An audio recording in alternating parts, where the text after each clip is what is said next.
Kita akan bahas sebuah kisah yang luar biasa. Ini tentang seorang pria yang lahir tanpa lengan dan kaki, tapi hidupnya justru jadi bukti kalau batasan itu seringnya cuma ada di kepala kita aja. Siap-siap, karena kisah Nick Vujicic ini bakal menantang semua pemahaman kita tentang apa itu keterbatasan. Coba deh pikirin pertanyaan ini. Bisakah hidup tanpa lengan dan kaki itu jadi sebuah anugerah? Mungkin kedengarannya mustahil banget ya. Tapi inilah inti dari perjalanan seorang Nick Vujicic. Ini bukan cuma soal bertahan hidup, tapi soal mengubah sesuatu yang kelihatannya kayak tragedi jadi kekuatan terbesarnya. Gimana caranya? Yuk kita telusuri bareng-bareng. Oke, kita mulai dari Melbourne, Australia, tanggal 4 Desember 1982. Di sebuah rumah sakit, momen yang harusnya jadi perayaan paling bahagia buat sebuah keluarga malah berubah jadi keheningan, penuh syok dan duka. Diagnosis medisnya adalah sindrom tetra amelia. Ini kondisi yang super langka. Intinya, Nick lahir tanpa lengan sama sekali dan tanpa kaki. Satu-satunya anggota gerak yang dia punya itu cuma kaki kecil dengan 2 jari di paha kirinya. Ini bukan cuma tantangan biasa loh, ini kondisi ekstrim yang harus dihadapi sejak detik pertama dia menghirup udara. Yang bikin makin miris, kehamilan ibunya, Dushka, itu benar-benar sempurna. Ibunya ini seorang perawat, jadi dia tahu persis apa yang harus dilakuin. Dan semuanya udah dilakuin dengan benar. Nggak ada tanda-tanda bahaya sedikit pun. Jadi bisa kebayangkan gimana kagetnya mereka waktu ngelihat putra mereka lahir dengan kondisi kayak gitu. Itu benar-benar di luar bayangan mereka. Di tengah-tengah kebingungan dan rasa sakit di ruang bersalin, reaksi pertama ibunya adalah ungkapan keputusasaan yang dalam banget. Bawa dia pergi, aku nggak mau nyentuh atau ngelihatnya. Ini bukan kata-kata dari seorang ibu yang nggak peduli ya. Ini jeritan hati yang hancur karena dapat pukulan yang nggak pernah terbayangkan. Dah, dari keterkejutan di ruang bersalin itu, kita masuk ke masa kecilnya Nick.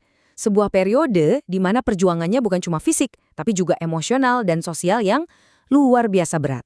Perjuangannya itu udah dimulai bahkan sebelum dia bisa baca loh. Awalnya, hukum di Australia itu melarang dia sekolah di sekolah umum. Ibunya harus berjuang mati-matian buat mengubah hukum itu.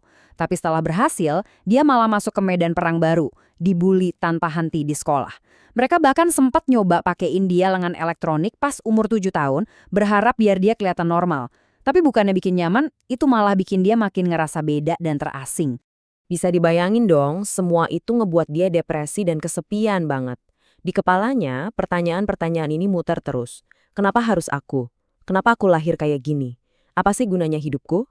Ini bukan sekedar rasa penasaran anak kecil, ini tuh pencarian makna di tengah penderitaan yang rasanya nggak ada ujungnya. Tapi anehnya, justru di titik paling rendah itulah sesuatu mulai berubah.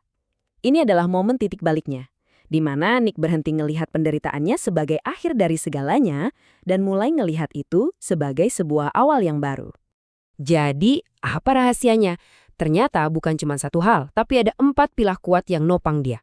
Pertama, imannya, yang ngasih dia harapan pas semuanya kelihatan gelap. Kedua, cinta keluarganya yang jadi fondasi yang nggak bisa goyah. Ketiga, penerimaan dari teman-temannya yang bikin dia ngerasa cukup.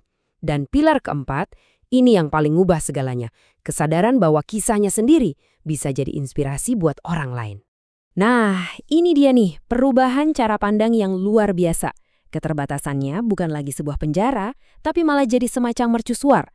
Dia sadar hidupnya bisa jadi panggung buat nunjukin ke dunia apa arti harapan dan ketangguhan yang sesungguhnya.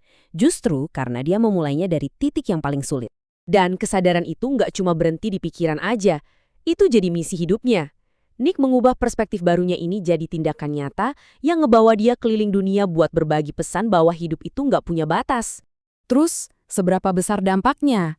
Dia udah bicara di hadapan lebih dari 2 juta orang secara langsung. Bayangin, dari seorang anak yang ngerasa nggak punya tujuan, dia mengubah seluruh dunia jadi panggungnya. Dan jangkauannya itu terus meluas. Dia udah bicara di puluhan negara di 4 benua, dan masih banyak lagi yang dijadwalkan. Dari ruang kelas sampai istana presiden, pesannya tentang harapan itu bergema di seluruh dunia. Prestasinya ini benar-benar kayak mendefinisikan ulang apa arti kata mungkin.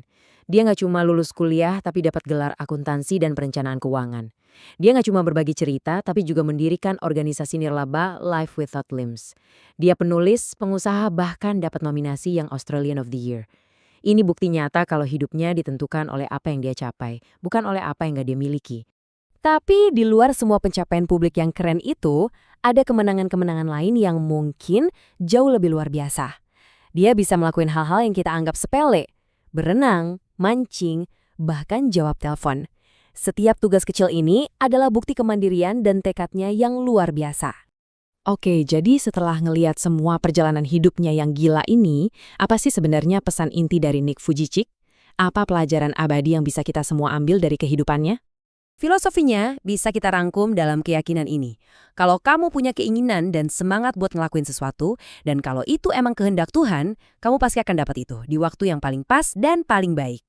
Ini bukan soal harapan pasif ya, tapi gabungan antara semangat kita, kerja keras kita, dan keyakinan pada waktu yang tepat. Dan ini poin terpentingnya. Kisah Nick ini pada akhirnya bukan cuma tentang hidup tanpa lengan dan kaki. Ini tuh sebuah metafora tentang gimana kita semua ngadepin keterbatasan kita masing-masing, baik yang kelihatan ataupun yang enggak.